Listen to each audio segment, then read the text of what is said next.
Hi, Hey, Adam. who is Chase Tang? Chase Tang is an actor, an activist, a fitness enthusiast, and also an advocate for mental health awareness. Who inspire you? Anyone who is chasing their dream relentlessly and have done very well but started with very little. What the first thing you did after you received a call from Netflix casting you in Jupiter Legacy? First thing I had done was I texted my girlfriend and I went for a run. How do you prepare for a role?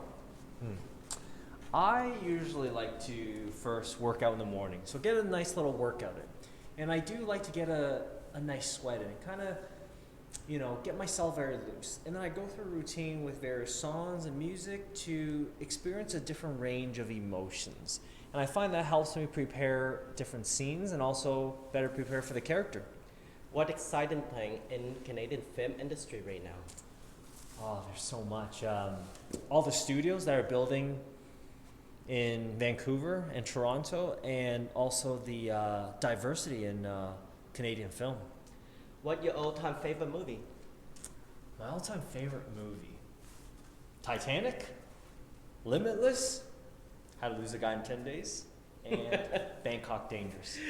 What person would you like to have coffee with? Oh, that's a hard one. Tony Robbins, Oprah Winfrey, Brad Pitt, and Cara Delevingne. If you could be any character in any movie, who would you be and why? Captain America and Batman, because they have incredible action scenes, but they also have such a deep, in-depth story to them in their background. What one thing people do not know about you? People don't know that I'm an introvert. What three words that describe you? Ambitious, fearless, and stoic. All right, so we're going to the rapid words association. Ready? Cocktail, Chic, superhero, Wolverine, admire, kindness, opportunity, world, film noir. black and white film. Thank you, Chase. Thank you, Adam. Bye.